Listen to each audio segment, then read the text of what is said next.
Hablamos con el doctor Joaquín Cabezas sobre el binomio hígado y alcohol. Doctor Cabezas, el alcohol sigue siendo una de las principales causas de enfermedad hepática crónica en el mundo. ¿Cuál es la magnitud real de este problema en España? Gracias por la pregunta y sobre todo por enunciarla en la forma de binomio hígado y alcohol, ¿no? Yo creo que aquí me gustaría mencionar que esto técnicamente se llama enfermedad hepática relacionada con el alcohol. Ya no utilizamos terminología un poco despectiva, ¿no? Como por consumo abusivo de alcohol o alcohólico. En este término, entonces, binomio me ha gustado, ¿no? En este sentido, también llamar la atención sobre, ¿no?, el cambio ahora que supone el campo de la esteatosis hepática, ¿no? Y gracias a los nuevos tratamientos para la hepatitis C, por ejemplo, el control de la hepatitis B, ¿no?, la etiología y la proporción de las etiologías de la enfermedad hepática, ahora relacionada con el alcohol en este caso, pues está creciendo. En realidad, probablemente no haya crecido, sino que las proporciones han cambiado, ¿no?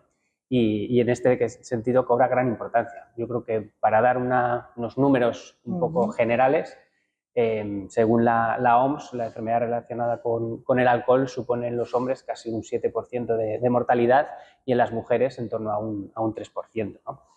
Yo creo que para dar un número global esto es importante tenerlo en cuenta. ¿Y cómo progresa exactamente la enfermedad hepática relacionada con el alcohol? ¿Y cuándo debemos considerar que un paciente ha cruzado la línea hacia el riesgo real de cirrosis o hepatocarcinoma?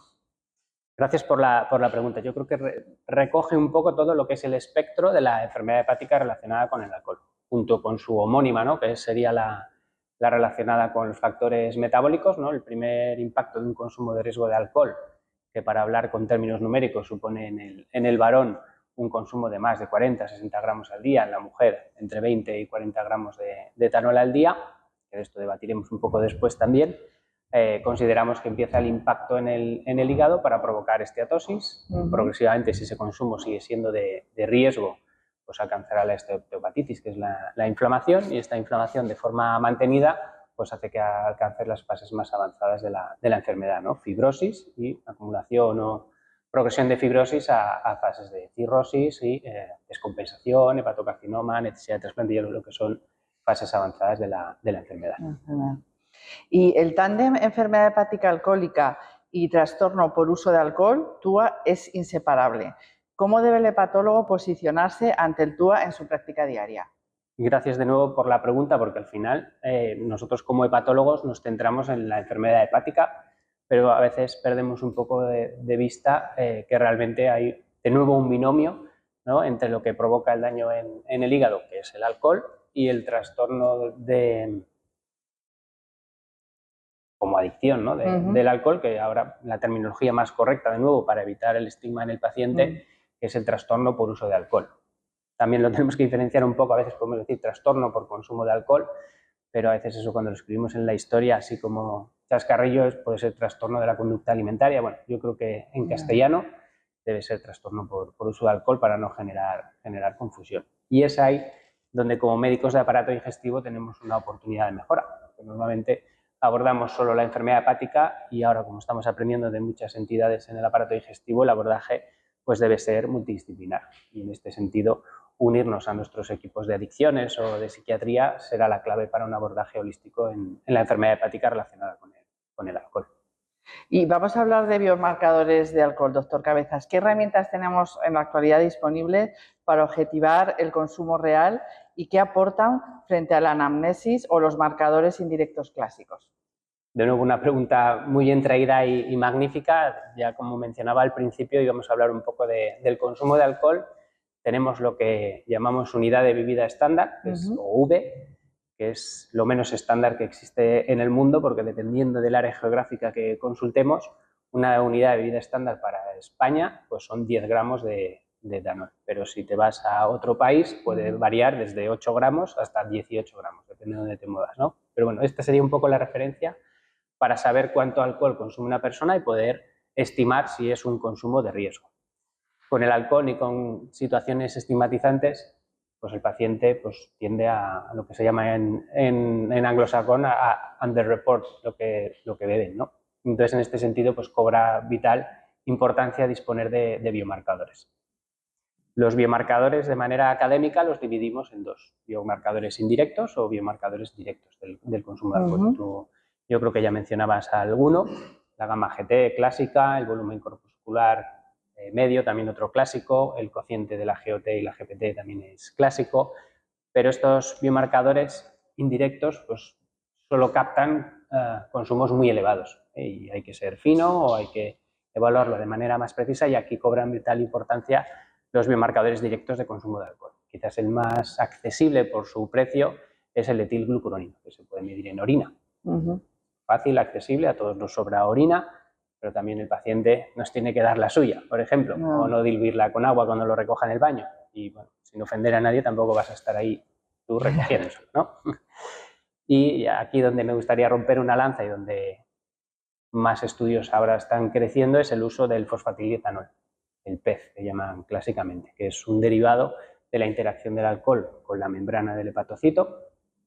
Eso lo tenemos todos, salvo que tengamos anemia, que podría ser un limitante, pero esa relación del alcohol con la membrana del hepatocito y el metabolismo con la fosfolipasa que sucede provoca un derivado del alcohol, el fosfatidietanol, que se puede medir en sangre. Una extracción analítica nos lo facilitaría y nos mide directamente el consumo de alcohol con una precisión, diría, casi perfecta, ¿no? Porque el etilglucuronio en orina, si hay infección de orina, si la recogen mal, bueno, puede haber diversos factores que te lo alteran, pero el fosfatidietanol, que luego además te captura un tiempo de consumo de alcohol de entre 2 y 4 semanas, o sea, que sería el grial para el médico que se dedica al alcohol, como la hemoglobina glicosilada para el endocrino o el médico de cabecera, para saber si nuestro paciente está haciendo bien las cosas o nos está diciendo la verdad. Yo creo que disponer de biomarcadores fiables, sencillos y que se pueden sacar en sangre, ¿no? Ahora que está tan de moda hacer test reflejos, una evaluación integral, pues en la misma gota de sangre podemos tener una evaluación hepática, evaluación de la fibrosis, evaluación del consumo de alcohol, diagnóstico diferencial de otras enfermedades hepáticas. Bueno, yo creo que aporta un valor a lo que ahora también se tiende a llamar, ¿no?, a una biopsia líquida, pues esto sería la biopsia de la evaluación holística de la enfermedad hepática, en este caso relacionada con el alcohol. Y doctor Cabezas, ¿qué nos aporta la nueva nomenclatura MET-ALD y qué papel pueden jugar los nuevos fármacos para la obesidad, en especial los agonistas de GLP-1, en el abordaje integral de estos pacientes? Sin duda, las últimas recomendaciones y guías de consenso en lo que a evaluación de la esteatosis hepática nos ha puesto sobre el mapa un nuevo fenotipo, una nueva manera de abordar la esteatosis hepática, ¿no? Tenemos en un extremo la esteatosis hepática metabólica, de la cual hemos hablado ampliamente. En el otro extremo, que era fácil de diagnosticar, la enfermedad hepática relacionada con el alcohol, cuando el consumo es de riesgo, pero luego hay antes había, ¿no?, un cajón desastre de personas que igual no cumplían todos los criterios o tenían unas características no completamente concluyentes que no estaban perfectamente abordados, ¿no? Y aquí es donde alcanza utilidad esta nueva definición de MET-ALD, que es Metabolic Associated Alcohol Liver Disease, ¿no? Y ahí ya es un cajón desastre donde no consumes una cantidad de alcohol de riesgo, ¿no?, lo que tradicionalmente hemos tendido a llamar consumo moderado. Yo creo que aquí el mensaje clave también cuando hablamos de alcohol, yo creo que consumo moderado es infraestimar el daño que provoca el alcohol. El único consumo de alcohol seguro es cero. Esto hay que dejarlo bien claro.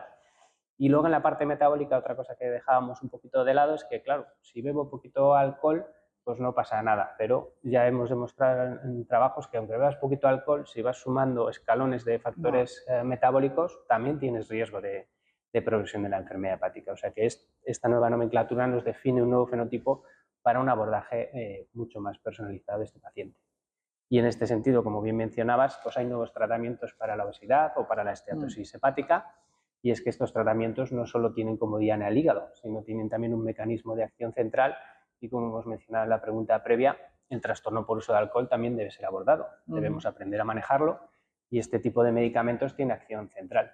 Inhiben esas sensaciones, ganas de beber alcohol, de comer, que es para lo que se utiliza, y también nos podemos aprovechar de estas nuevas terapias para manejar esta entidad que de otra forma ni se evaluaba adecuadamente ni podía recibir un tratamiento personalizado adecuado. O sea que estamos en un nuevo campo en expansión que nos va a permitir un abordaje muy fino de estos pacientes.